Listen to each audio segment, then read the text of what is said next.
Hello mga kapalaboy, welcome back to my YouTube video. In this video, ipe-present ko po itong 2025 Montero GLS 4x2 automatic transmission natin. Ipapakita ko po sa inyo yung complete specs po niya at kung ano-ano ba yung promo na pwede kong ibigay. Cash, bank PO, or in-house bank financing transaction. Tara guys, samahan nyo ako at please don't forget to like, share, and subscribe on my YouTube video para updated po kayo sa other Mitsubishi promos and other Mitsubishi happenings. Mga kapalaboy, ito po yung ating 2025 Montero GLS 4x2 automatic transmission. Ang kulay po ng unit na to ay jet black mica. Yan. And guys, by the way, nandito tayo ngayon sa SM City Grand Central. And meron tayong mall display dito ng unit. Mga kapalaboy, umpisahan natin sa kanyang dimension. Ang overall length ng ating Montero GLS 4x2 automatic transmission ay 4,825mm po. Then, ang kanyang overall width naman or yung lapad niya ay nasa 1,815mm naman. Yung height naman po niya, kapag kasama yung roof rail, ito, yung sa bubong, 1,835 naman. Sa mga nagtatanong din kung ano ba yung wheelbase ng ating Montero GLS 4x2 automatic transmission, yung wheelbase po niya mula dyan sa, dito na lang muna, mula dito sa gulong sa harapan at yung distance sa gulong sa likuran ay 2,800mm naman. Yung ground clearance pala niya guys, mula dyan sa baba ng gulong hanggang sa clearance sa ilalim ng sasakyan, nasa ano naman po yan, 218mm. Mga palaboy, silipin natin yung engine ng ating Montero GLS automatic transmission. Ito siya guys. Yung engine po niya, naka 4N15 po yan na 2.4 liter na turbo diesel with MyVec po. Ayan. Guys, ito yung turbo po niya. Ang ganda, ang laki. Mga kapalaboy, yung kanyang maximum power nasa ano po yan, 181 horsepower at 3,500 RPM. Then yung maximum torque naman po niya nasa 430 Newton meters naman po at 2,500 RPM. Mga kapalaboy, by the way, yung ating fuel tank capacity ng ating Montero, 68 liters po yung kaya niyang ikarga na diesel. Mga kapalaboy, yung transmission ng ating 2025 Montero GLS 4x2 automatic transmission, naka ano po siya, 8-speed na automatic transmission with sport mode po. So ayan guys. Tapos guys, equipped din siya ng paddle shifter para ma-feel natin yung manual shifting of gears. Saka pwede rin natin gamitin yung Tiptronic niya dito. Ayan, yung may D. Tapos may plus minus para ma-feel natin yung manual shifting ng gear. Guys, sa kanyang gulong naman po, naka 18-inch na 6-spoke na alloy rims po siya. Tapos yung kanyang preno sa harapan, naka ventilated disc brake po. At yung likod naman niya, ito.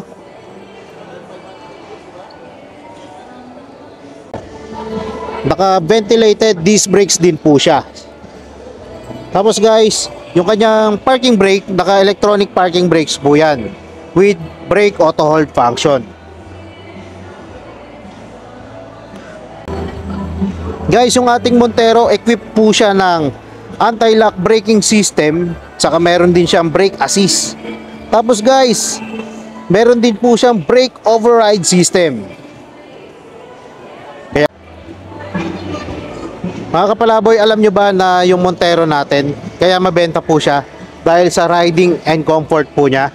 Yung front suspension kasi ng ating Montero, naka ano po siya, naka double wishbone with coil spring and stabilizer bar. And yung likuran naman po niya, naka 3-link with coil spring and stabilizer bar. Kaya sigurado napakaganda ho ng riding comfort po ng ating Montero. Mga kapalaboy, silipin natin yung loob ng unit. Papakita ko sa inyo kung ano na ba yung mga features nito. Ayan, binuksan na ho natin. And guys, ito siya. Meron siyang push button engine start sa left side ng ating dashboard. Tapos meron din siyang controls dito para naman sa side mirror controls. Guys, meron din siyang LED indicator para naman sa ating car alarm. Guys, meron tayong car alarm kapag bumili kayo ng unit sa amin. Tapos equipped na rin siya ng reverse sensor and Mitsubishi Active Stability Traction Control. Ito, normally naka-on po yan.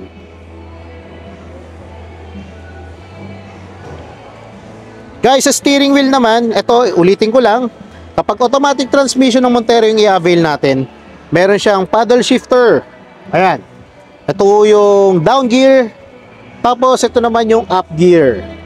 And sa steering wheel controls, nasa left side ng ating steering wheel, yung audio steering remote. To. Tapos, itong button naman na to, para naman po sa ating multi-information display button. Tapos sa kanan naman, meron siyang cruise control button. Ito. Meron din siyang camera button para magamit natin camera 360 around view. Yung around view, sorry. Tapos meron din siyang voice command button para magamit natin si si Alexa o di kaya si Siri kapag nakakonect tayo sa smartphone link display audio. Then meron din siyang hands-free button para naman makasagot tayo ng tawag. Ito. At kung mag-e-end call, ito naman. Cruise control buttons, ito po siya. Yan. Guys, ang ganda ng steering wheel niya dahil naka 3-spoke po siya na leather wrap.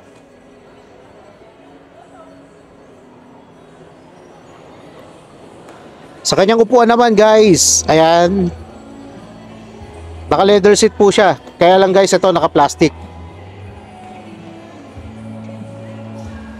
Then, naka-leather seat siya. Tapos, meron siyang 8-way adjustable seats para ma-move natin backward or forward yung upuan. Tapos, pwede natin i-adjust yung kanyang pwede natin i-recline yung kanyang mga upuan.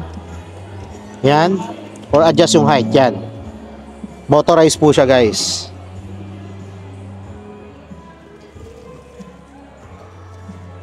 Tingnan naman natin yung mga controls dito sa gitna. Papakita ko po. Akit lang muna ako sa unit. Kung nakikita nyo, nandito tayo sa gitna ng ating dashboard. Yung head unit po niya, equipped po siya ng 8-inch na smartphone link display audio. Pwede natin i-connect via data cable yung ating mga mobile phones para mapagana natin yung Android Auto. O di kaya si Apple CarPlay. Para magamit natin yung mga apps na compatible for that feature po. And then guys, yung Montero GLS natin, equipped na rin po siya ng offline navigation map. Tapos pwede rin tayo mag-play dito ng audio gaya ng FM or AM, or pwede tayo magsaksak ng USB storage devices natin dyan para ma-play naman natin yung mga audio files natin or video files via USB po. Ganda. Ito pa guys, yung unit natin ng Montero GLS, equipped po siya ng auto climate control na single zone. And then meron tayong control dito para on and off natin yung aircon sa likod. Tapos guys, napakaganda gamitin nito kasi dito kapag in-on natin yung aircon, meron siyang temperature indicator and fan speed level para makita natin or makontrol natin yung yung mga aircon natin and yung temperature sa loob ng unit. So, ang ganda. So guys, by the way, yung ating Montero GLS, equipped po siya ng camera 360 around view. Meron siyang camera sa harapan, sa magkabilang side mirror meron. Tapos may camera din po siya sa likod para makita natin yung buong paligid ng sasakyan natin kapag umaatras tayo or tumatakbo tayo ng dandahan. At guys, yung safety features din ng unit na to, meron din siyang airbag. Guys, yung airbag ng unit na to, bibilangin natin. Guys, by the way, yung unit natin ng Montero GLS, equipped po siya ng airbag sa driver, tapos meron din sa passenger. And meron din po siyang curtain airbags. Ayan. Papakita ko lang. Ayan, meron siyang SRS airbag. Magkabilaan po yan. Kaya just in case na meron tayong side impact na sobrang lakas, magde-deploy po yung kanyang airbag para at least malesen po yung injury or ma-prevent natin yung injury during collision.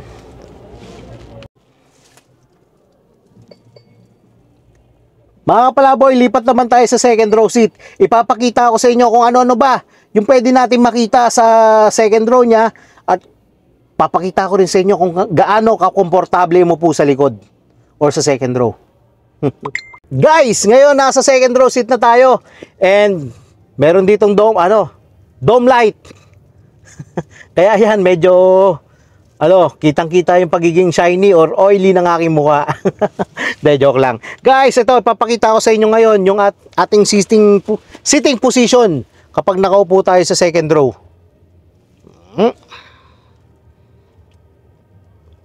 So, ayan guys, ito. And yung upuan, naka-set po yan naka-set po yan. Depende po sa kung gaano komportable mo po sa front driver side. Ayan, medyo maluwag pa. Siguro mga malaki pa eh. Ayan, yan yung space. Tapos, guys, kapag sa second row, meron po siyang dito. Oops, patay yung ilaw, sorry. Meron siyang 220 volts power outlet. Ayan. Pwede tayo magsaksak ng mga appliances dyan na hanggang 150 watts. Tapos may USB slot for charging ng mga ating mga gadgets. Then guys, yung ating upuan pala and yung mga sidings ng Montero natin, dahil naka-leather po yan, naka-leather na rin po yung ating mga sidings. Tapos third row seats, naka-leather seat na rin po siya. Mga palaboy, sa mga nagtatanong kung medyo masikip ba or maluwag pa kapag nakaupo yung tao sa third row seat, guys, pinakita ko sa aking previous video na okay pa, maluwag pa naman. And makakagalaw pa naman yung mga binti nyo or makakapag-stretching pa nga kayo dyan kapag nasa third row kayo. And kung talaga, para sa akin, kapag SUV, hanggang 5 tao lang talaga yung sinasakay ko. Para yung likod, ito, yung compartment niya sa likod, or yung pinaka-trunk, ginagawa ko lang po yan, nakargahan ng mga gamit. So guys, tara, silipin naman natin kung ano yung mga pwede natin makita sa ating third row. Doon tayo pupunta sa likod ng sasakyan. Tara, samahan niyo ako. Mga kapalaboy, ipapakita ko muna sa inyo kung paano ba tiklopin yung upuan neto sa third row. Ngayon, una kong gagawin, hatakin ko muna tong tali sa gitna.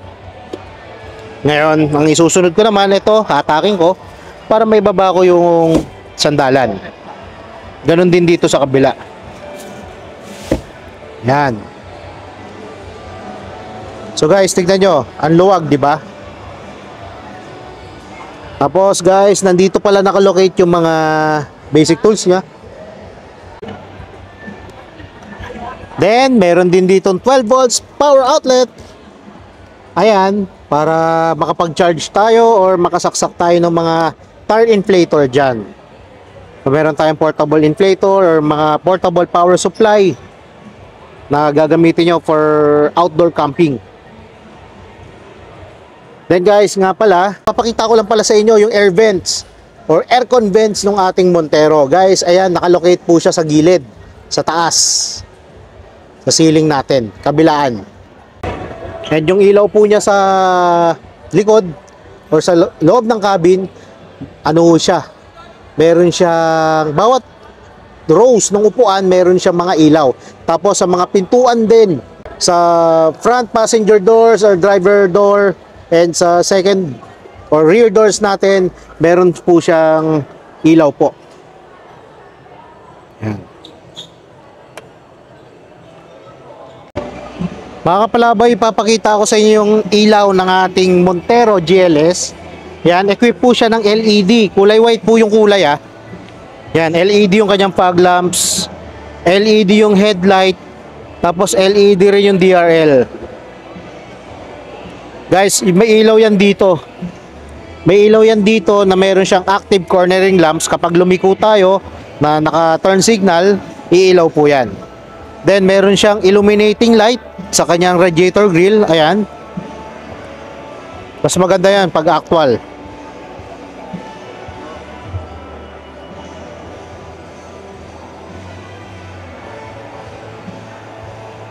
Ganda, maliwanag na yan guys. Wala na kayong kailangan palitan dyan. Ang SRP po ng ating 2025 Montero GLS 4x2 automatic transmission ay 1,899,000. At kung kukunin natin siya ng cash or bank PO transaction, magbibigay kami sa inyo ng cash discount na 120,000 naman. Babayaran nyo na lang yung 3 years TPL, which is 1,691 lang po. Tapos guys, mayroon tayong ibibigay na Joey Boys exclusive freebies. Ito po ay mismong galing sa akin. Magbibigay ako sa inyo ng GT spoiler, umbrella, at saka 2 keychain. Ganda ng freebies natin. Siyempre guys, kapag kinuha natin to ng bank PO or di kaya cash transaction, meron tayong free 3 years LTO registration, 3 years na warranty niya, may extend po siya up to 5 years po. Kaya yung warranty ng unit natin magiging 5 years. Unlimited mileage po yan. And syempre, terms and condition applied na rin. Meron din tayo palang free PMS from first 1,000 up to 20,000. Coverage po nito ay labor at saka yung mga parts po niya. I-explain ko po yan sa araw ng release natin. O di kaya kapag pumunta kayo sa dealer para mag-submit ng mga docs or kung mag-inquire kayo sa akin sa dealer. So mga kapalaboy, ang isusunod naman natin, yung promo natin para sa in-house bank financing transaction. 2 option po yung ibibigay ko sa inyo para sa down payment. Option 1, kapag BDO or BPI approval, yung down payment niya 99,000.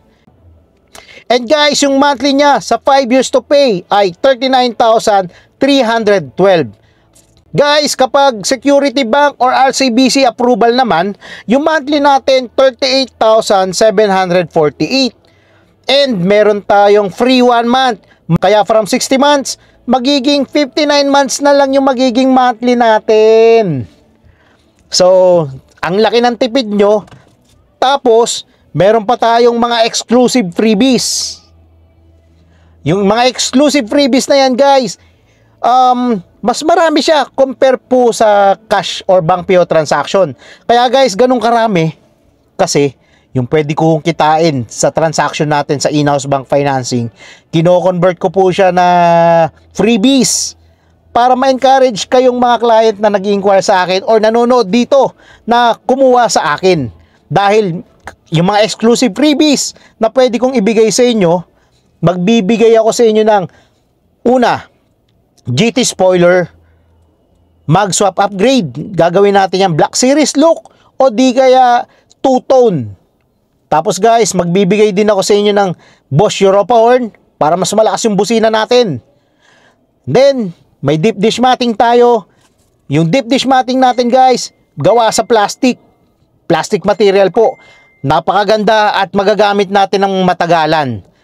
Then, meron din tayong rain visor, dashcam, hood emblem. Then, guys, eto pa. Meron tayong car care kit, 2 umbrella, at saka 2 keychain. Exclusive lang yan sa akin kung sa akin kayo mag-avail ng unit. And then guys, kapag in-house bank financing transaction, free na po yung 3 years LTO registration, 3 years TPL, 1 year comprehensive insurance with acts of God, chattel mortgage, free na rin po yan. Tapos, meron din tayong free PMS from first 1,000 up to 20,000. Coverage po ulit nun, labor at saka po yung mga parts. Then, extended yung warranty natin from 3 years na standard warranty, magiging 5 years po yung ating warranty with unlimited mileage na rin. So mga kapalaboy, kung outside Metro Manila po yung ating residential address, may additional bank out of town charge po kayong babayaran. Depende po yan kung saang lugar po or province kayo nakatira. Idadagdag yan guys sa ating total cash out. Kaya kung 99,000 yung down payment natin, tapos for example, na-approve tayo kay BDO and yung lugar natin within Cavite, may additional bank out of town charge na 6,000 lang. Kaya from 99,000, additional 6,000, magiging 105,000 po yung total cash out natin doon. Bukod po dyan, mga kapalaboy, wala na kayong ibang babayaran. So guys, mga kapalaboy, sa mga nagtatanong din kung merong hidden charges itong offer natin, sorry, pero wala po siyang hidden charges. Dahil kung meron pa pong additional charge na babayaran, ano ho yan? I-explain ko po sa inyo yan sa araw ng release o di kaya bago matapos yung transaction natin. Para at least black and white po yung transaction natin dito sa dealer, sa akin, para wala ho tayong irritation or misunderstanding regarding po sa promo na ino-offer ko po sa inyo. Sana nagustuhan nyo po yung offer ko po sa inyo ha. Mga kapalaboy, may inclusion pa rin po tayo sa unit na to. Kasama na sa unit natin yung 3M tint. Meron din tayong basic floor mats, basic tools guys. Kasama na sa unit talaga yan. Hindi ko na po i-itemize kung ano yung mga tools na kasama sa unit natin dahil masyado madami yon. Then meron din tayong factory rust proofing and meron tayong free 10 liter na fuel top up. Ayan. So sana guys nagustuhan niyo yung offer namin. So guys, mga kapalaboy, kung meron po kayong inquiries or question regarding po sa promo namin, tawag lang po kayo sa aking Viber or Globe number na naka-indicate dito sa screen. O di kaya mag-message po kayo sa aking social media account gaya ng Facebook.